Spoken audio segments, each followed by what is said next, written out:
Let's look at a game with ambition exceeding its capabilities, a gleaming monolith of marble that nearly crushed its builders beneath its weight, but stood the test of time. A labor of love by artists who spent a decade learning their craft and making great games in the process, but always with compromises. Their character designs, animation, and backgrounds would inevitably have corners cut to make deadlines, but after they beat the odds with a resounding success story, they were poised to do their best work, and what followed would not go to plan, but become legendary in the long run.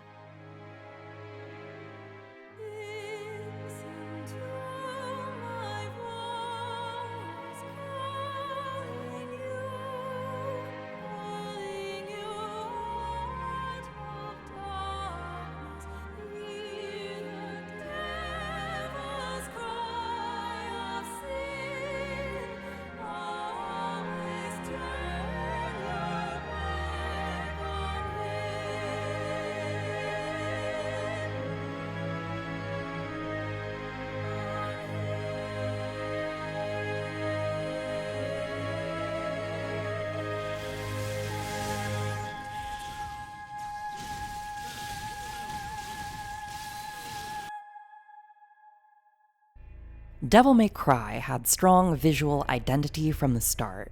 The edgy blend of gothic, anime, and horror tropes was painstakingly crafted into a cast of characters and memorable locations that each game expanded upon in greater levels of detail. But a killer vision board does not always translate to a perfectly cohesive game. Devil May Cry 1 holds up remarkably well for an early PS2 title, but it still has long stretches of bland hallways, bumpy transitions, and weird textures. A few years later, the fan-favorite installment would earn a stellar reputation with increased art direction fidelity, action movie cutscenes, and good gameplay. But even its brilliance is interrupted with abstract filler rooms and muddy backgrounds. And those are perfectly acceptable sacrifices to make in the name of a fast-paced action game.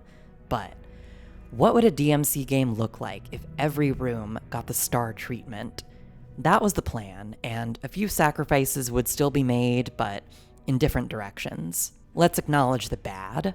On its release, Devil May Cry 4 was ripped apart by critics and many fans for having an awkward structure. After a few white-hot hours of action, it absolutely grinds to a halt, then recycles every single level, back to back, with the addition of some of the worst set pieces you've ever experienced. For a full retail price game, that is embarrassing padding, but the years have been kind to it.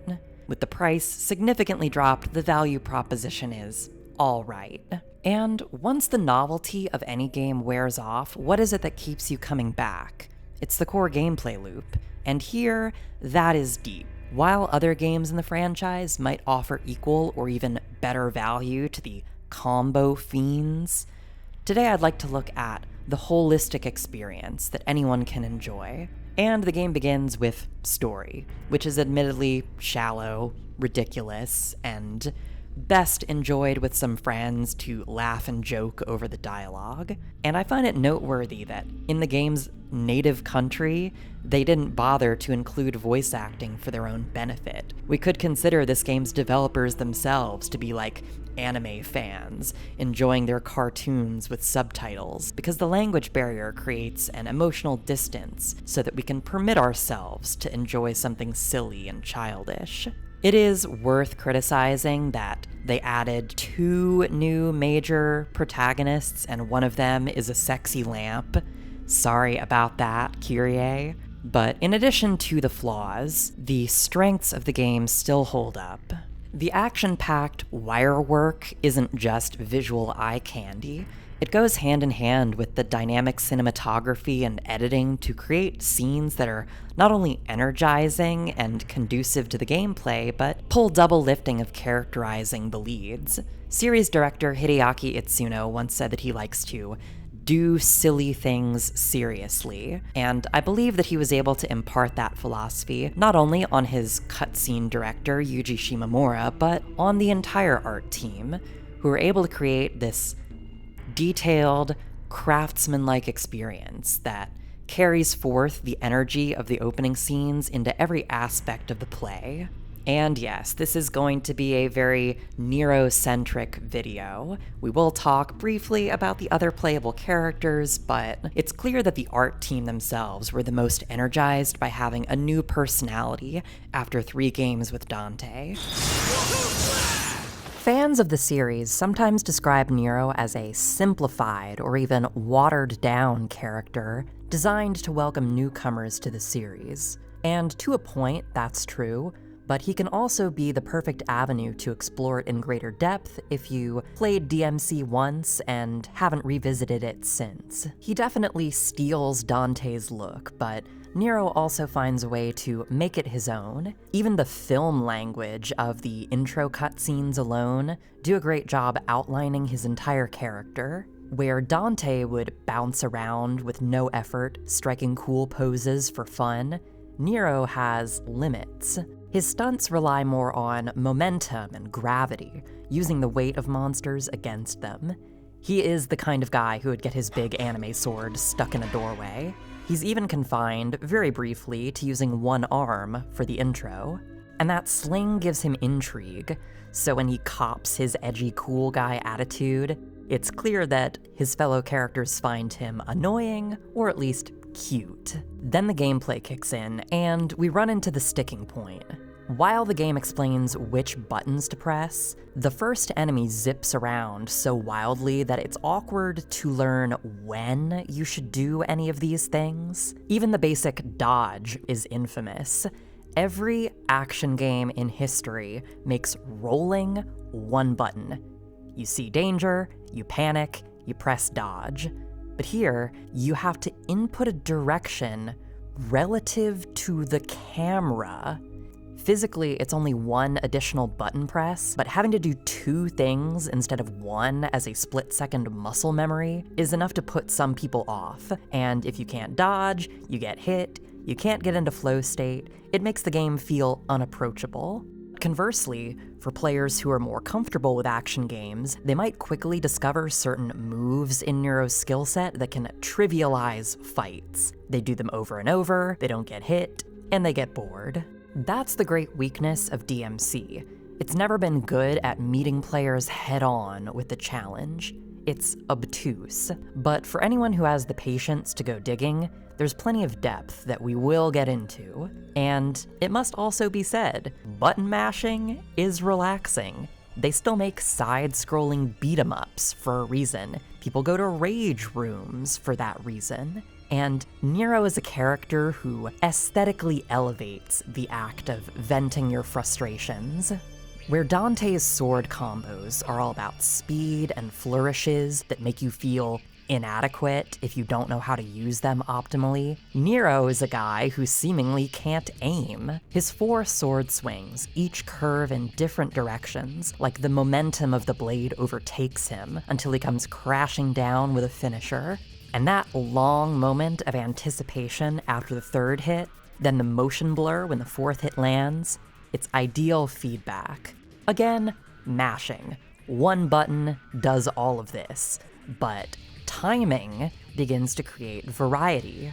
Pausing in between sword swings will result in completely different attacks, and the designers made more expressive poses to reinforce the different utility of these options. Notice how Nero's first swing ends with him off balance. Waiting out that moment and then using combo B throws his entire body weight forward, turning the sword into a club, and he looks kind of dumb. It's so silly that you wonder how you could actually land this entire sequence, so that when you do, you get rewarded with this extra little pose where he flexes on them, and you can hold this pose as long as you want. There was a whole team of animators, so I can't determine who did which frames, but I do find it interesting that one name was credited for animation over a period of 20 years, and that's the kind of dedication that can lead to fine character details like this. If character animation is the solid backbone of the gameplay, then effects are the connective tissue. Mashing out your basic swings is broken up by these special attacks that you can unlock through progression. And the very first move on the list is the defining attack of the entire series. Devil May Cry was inspired in part by 2D arcade fighting games. Part of what makes those games so difficult for beginners is that you have to input moves with precise button combinations, and if you're slightly off, you just get nothing. It's because of that initial hurdle that I believe this move was deliberately designed for new players to get it by accident. For a new player who just wants to feel things out, it is a good invitation. It's the kind of move that's big, launches you forward, and has a large hitbox that also pushes enemies away. You won't do anything cool by spamming this move, but you will be relatively safe and learn that combining directional inputs and attacks leads to different results. Not only does it cue you into the depth of the combat, it also shows you that there's more you can do with mobility, because using Stinger towards a ledge will launch you over it in a huge leap. It's also a good segue to talk about how this game's visual effects work. It's a funny coincidence that Nero's version of this move is named Streak, because that's how I would describe the visual effects overall. Glowing trails that elongate your movements from straights and uppercuts to the big swings and counters. Every playable character gets these after images of soft line art. So as you progress through the game, you gain points, unlock moves, and maybe wonder why you would use them. And when you run into these statues, you realize that mixing up your moves is essential to the game's style system. At the end of every level, you get a ranking determined by your style points. So if you're an experienced action game player and you realized immediately that spamming certain moves would stun lock enemies to death, you might be bored, finish a level, and then surprisingly get smacked with a bad grade. And depending on your personal experience with education, that might be enough to make you refund the game. But for others, the ranking system is a kind of challenge, like the game itself is taunting you to explore it further. It's just enough to make you wonder how style is determined, and then you realize you have a taunt button yourself. One of the easiest ways to build style is just to do random moves and taunt in between them when enemies get knocked back. And that creates a feedback loop, because hitting each new level of style changes Nero's taunt animation and nets you additional points for cycling through them. The character animation is so good that even if you skip every cutscene, you still get a strong sense of Nero's personality. Where Dante in the last game was smug and self-aggrandizing, Nero acts more like a kid. He's angry, twitchy, and when he starts feeling himself, he does stuff like air guitar and pro wrestler moves. He's so cringe that it's just adorable, thanks in no small part to the performance of his actor. I need this.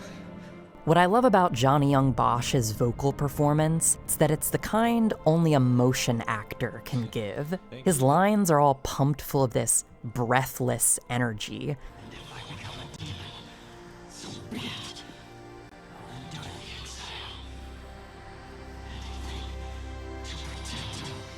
で4のネロに関してはどこか楽しんでるんですけど若干カッコつけてるっていうなんですかね中学男子高校生がちょっと女子の前でカッコをつけてるみたいなちょっとそういうノリも入れながらやってます。The entire series started with the idea of launching monsters with a sword and shooting them out of the air, and Nero expands on that. Spamming bullets on an airborne target creates a brief pause letting you mash a satisfying action while you think about what to do next with your sword. But then you get the charged shot upgrade, and the whole game turns on its head.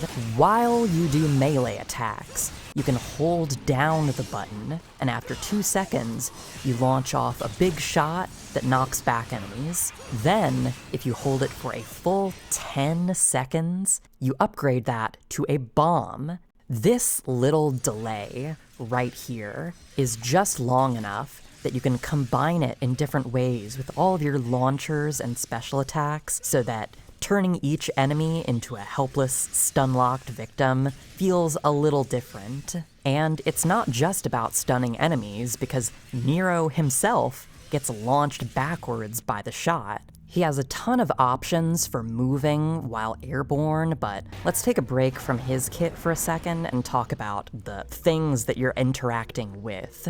The whole first level of this game consists entirely of punching bags. Literally, they are bags possessed by demons. You mash buttons on them, learn the basic controls, and ideally, this first boss fight should put more pressure on you, make you learn defense. The character design of Burial is forgettable at a glance. He's a big horseman, but his fire effects pull double duty, making the environment look more complex than it is, and signaling you when to react. His huge sword and its wide arcs make you pay closer attention to attacks. If you just mash dodge as soon as he starts moving, you'll get hit. So you're trained to pay closer attention to the nuances of each animation. The complex design of his sword helps you focus. Not only does it have this blend of 2 different textures, like maybe he carved it himself out of a boulder, but it has this glowing outline that gradates 2 different colors, and after each swing, you can see the steam rise up off of it. Video game fire effects have certainly gotten more impressive in the years since, but the physicality that these artists put in still reads brilliantly. If you just barely avoid a hit on the ground, Nero will flinch and get stuck in place like the combustion is sucking the air right out of his lungs. And even without the advanced lighting simulation or ray tracing and dynamic shadows we have now, simply making the fire and the arena complementary colors really makes him stand out. This circular glow on the ground even functions to telegraph the range of his big explosion. Another aesthetic touch that was made to help new players acclimate is the way that Burial paces around, where a boss might just move directly toward you and pressure you immediately. Burial acts in character. He sulks away, crushing buildings underfoot without even looking at them, keeping one eye on you, waiting for you to impress him. Where the first level of enemies could be easily destroyed without even jumping, Burial invites you to explore your aerial options. Half of his attacks hit low to the ground, so you're encouraged to jump. Again, compared to most action games, jumping in Devil May Cry is a bit of an outlier.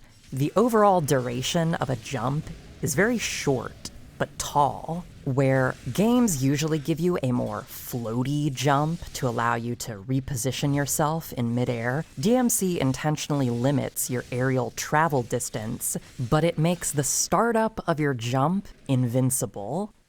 Each of these factors combined encourage you to switch between your ground and aerial movesets on the fly, which is good for breaking up your style options.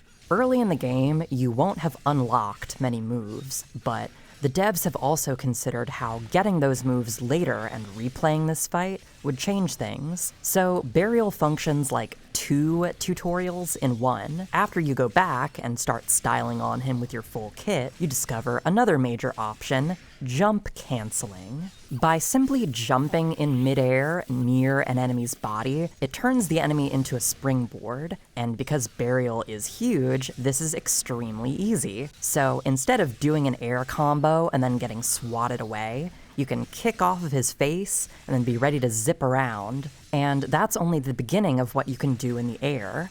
Inevitably, you will run out of air options, or Burial will do this move, which negates everything you can do up close, and then it's time to bust out the nuclear option. This hand of mine is burning red. Come on! Its loud roar tells me to grasp victory! Nero's arm is designed for grappling. Both kinds of grappling, like a grappling hook and a grapple from a wrestler. The game first teaches you to slingshot yourself using the extremely basic platforming, and then it rewards you with this little stun if you do so on burial, and then there's the other kind of grappling. Hitting any one of the bosses enough times in a short duration will result in a stun, and the tutorial guy here has his exaggerated by making his fire go out. Much like his stalking the arena at the beginning, this creates a pause to let you catch your breath and think of something cool to do. As you experiment with this state, it becomes apparent that you have enough time to slip in a full combo and then do this big flashy grab animation. These canned animations came into fashion around this game's debut, but they were a bit controversial because if a game has a sloppy transition into them, or they feel like they break the flow of combat, it can totally ruin the central mechanics. What makes them work in DMC4 is the overall speed, character animation, and use of the camera, where many action games would cut into a kind of static camera angle, making things feel slower. Most throws in DMC4 let you control the camera and play with it as they unfold. It's mostly the bosses that get scripted cameras, and they use such dramatic 180-degree cuts and fast editing that it makes the action feel sped up rather than bogged down. And the third feature of Nero's arm, pulling triple duty with one button, is the parry. Most of Burial's attacks can be interrupted with a quick grab, but then after you do so, he'll try to counterattack you with this little stomp. The obtuse part is that only some attacks can be parried like this, and learning through trial and error isn't the most elegant design, but it does encourage experimentation, and when parrying does come to the forefront, it's a standout moment.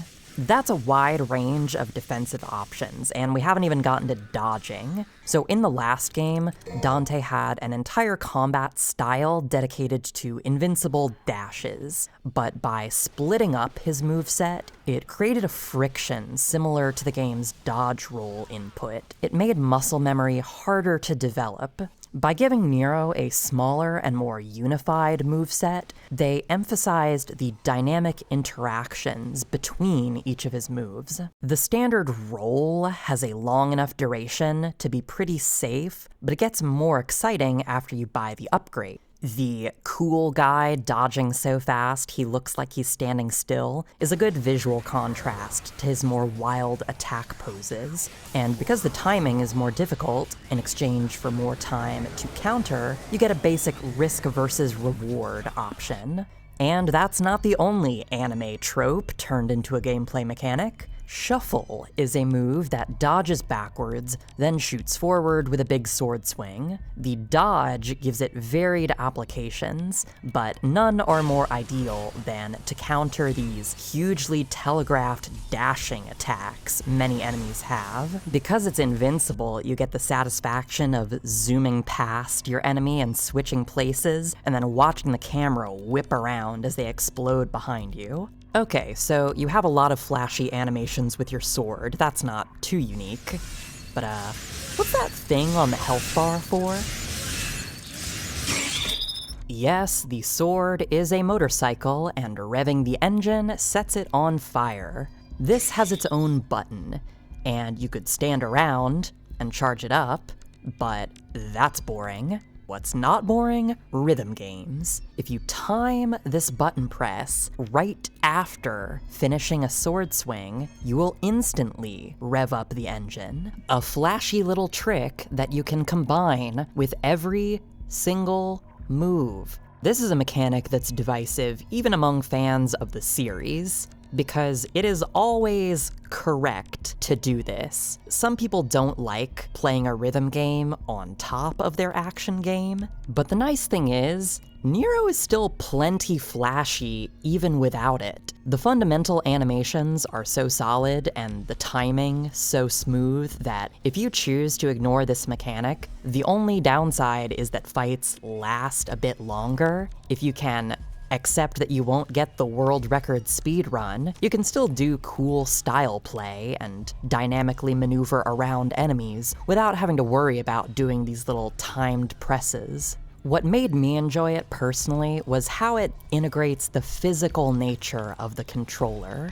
Over time, action games have become more and more fixated on the right hand. The face buttons are used for combo strings, blocks, counters, locking on. Parrying and dodging have become so prevalent in this genre because pressing one button is just more accurate and reliable than trying to do fine maneuvering with an awkward little thumbstick with all of their drifting and their dead zones. Nero feels so unique because you're alternating constantly between the left and right hand. It is a big accessibility limitation, but if this rhythm does agree with you, it's easy to get lost in the groove for hours doing this. And every time you nail it, you get that deep engine growl and that piercing whistle. I looked it up, and apparently a motorcycle engine only whistles like this if it has a dangerous fuel leak. So Nero's BS steampunk weapon actually kinda makes sense. And it's pure auditory dopamine. So before we get to the last of his kit, let's talk about another subject. Is there another character I'm forgetting? Right. The landscape is a character more so than it has been in any prior iteration of the series. DMC3 had plenty of very imaginative, good-looking locations, Gothic style transformed with surreal imagery and abstract colors. But if it had a weakness, it was a lack of cohesion in the details. If you look between these different backgrounds, you can tell it's the same game, but there's an awkwardness to the use of shapes and textures. DMC1 is still a remarkably vivid and unique piece of art visually, but it does have these rough, boxy areas. Compare that to Devil May Cry 2, which had infamously weak game feel and cohesion between its mechanics, but did have an incredibly consistent art style, juxtaposing these blasted, empty cityscapes with genuinely terrifying and imaginatively colored skies. DMC4 was perhaps the chance for many of those artists to capitalize on everything they learned. This game revisits the Gothic buildings and surreal color palettes of its predecessors, but sets them off with this overwhelming brightness. Even the indoor and nighttime scenes use a lot of light stonework and softly glowing props in order to create this constant interplay of light and darkness that makes it feel oddly cozy for such a violent and dramatic experience. It makes the characters stand out, and all of their moves create these little splashes of light and visual effects that break up the scenery. Compare it to Devil May Cry 5. I love 5, and I think that its animation and detail work are the most impressive by far, but the downside of that game is that it was designed for HDR displays, and my cheap-ass monitor makes it look like gray slop. Maybe in a decade, I'll be able to afford the giant Ultra HD display that will make this game look like a massive painting, but for now, there's a kind of homogeneous quality to it that just doesn't appeal to me. DMC5 also abandoned the series tradition of fixed camera angles, and that does create a more consistent experience, letting players use the controls more precisely, but fixed cameras are part of what makes these environments look so timeless. After each boss fight, you get these little breather sections where you have to traverse from one area to the next. You go through this little tunnel, and you're in the mountains. You get a stunning view of the approach to the castle exterior. You see it through mists from high up and then drop down to look up at it from a low angle. Literally all you do between most fights in this game is walk from point A to point B, but camera angles are part of cinema for a reason. They create a sense of anticipation from one fight to the next. Even little details like peeking through this window glass at the outside details. It's the same thing that made early Resident Evil so distinctive, and we can find no greater moment of simple but delicious anticipation than this area right here. You finish the forest, and suddenly you emerge into something that's completely visually different. You cross this glimmering, fascinating bridge, emerge into the sunlight for the first time since the beginning of the game, and you get rewarded with the best boss fight in the whole thing. Even the game's harshest critics agree. Credo Angelo rules. He's the enemy whose skills mirror your own, and that's the scientifically proven best part of this whole genre. But the environment art is the unsung hero. Again, that taste of daylight is a literal breath of fresh air, and the backdrop reinforces the identity of this character, where each of the prior fights was a David versus Goliath against a powerful but dumb monster. This is a duel, and for narrative reasons, you have to slap some sense into a guy that you respect. After 3 big challenging fights, you're probably starting to feel a bit more comfortable, trying to explore what more you can do with the tools that you've acquired through hard work, and everything about Credo invites you to experiment.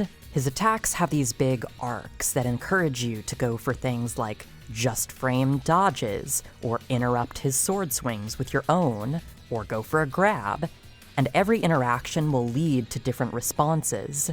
Where earlier bosses presented airborne targets that were more stationary, Credo actually zooms around and swings himself in the air like you do, inviting you to do more precise interrupts. And he's the even more rare example of a boss who can teleport away from you and throw projectiles that are actually fun to interact with. His projectile swords are a perfect visual counterpoint to Nero, their soft golden glow standing out against the wavy lines of Nero's streak and roulette spin. It leads you to find out little details, like how Combo C will perfectly destroy the big summoned sword ring around you, and no matter how many times I do this, it will never, ever stop feeling good. If you're going to make a boss fight full of fun interactions to explore for hours at a time, you want a really good background. This one is ideal because it's just subtle enough not to steal your attention. It's not very colorful, but it has these careful gradations in lighting and shadows. The scene changes from left to right, a view of the ocean and structures in the distance, so that as you move around the arena, the background dynamically changes. You could say that the whole game prior to Credo is just the tip of the iceberg, and it's his dynamic interactivity that pushes you to dive below the surface and see what depth lies beneath.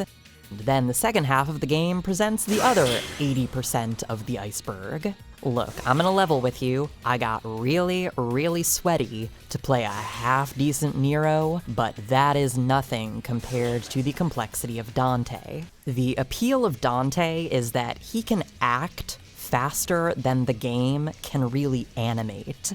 Most of Nero's moves can be interrupted with other animations for faster combos, but Dante is that times 10. Him played well turns into a flying blender of slashes and dive kicks. And while a character animation purist might call that a concession of aesthetics to gameplay, there are a few nice visual touches that helped tie him together here compared to his previous iteration. One of the new tools that the artists had in their arsenal for the 7th generation of consoles was post-processing video effects, where the PlayStation 2 titles could do little splashes of color and line effects on Dante's moves. Now they look like this. Perhaps most divisive is the heavy use of motion blur. In the age of 240 hertz Ultra HD gaming, some people value clarity above all and consider these kinds of smears distracting. Personally, I've given up on ever being a frame-perfect monster with this character, so I just enjoy the sense of fluidity that it adds to moves like Perfect Royal Guard and Devil Trigger Stinger. If you're interested in this kind of play, there's a really good mod called DDMK, made by the modder N Caballero. It is extremely easy to install, works with the Steam version of the game, and it lets you turn off any or all of the post-processing effects. Here's a visual comparison of what that looks like. I don't think it's a massive difference, but you can tell that there's an overall kind of jerkiness to Dante without them. If you're really interested in exploring him to his full potential, it might be just what you need to enjoy the game without that barrier. And if you're into video game photography, the mod is also how I was able to do various slow-mo shots and wide angles. It's also the perfect training tool because it lets you turn down the pace of the game to an extreme degree, in the same way that practicing music relies on playing it at a slower tempo first. This actually enables you to do the more complex interactions at a more manageable pace. If any of this sounded appealing at all, I sincerely recommend DMC4 as a gateway game to this genre. There's 3 other playable characters I haven't even touched on, so there's plenty of depth remaining to explore. I hope you enjoyed this sightseeing tour, and I invite you to mash Combo B on the like and subscribe buttons below.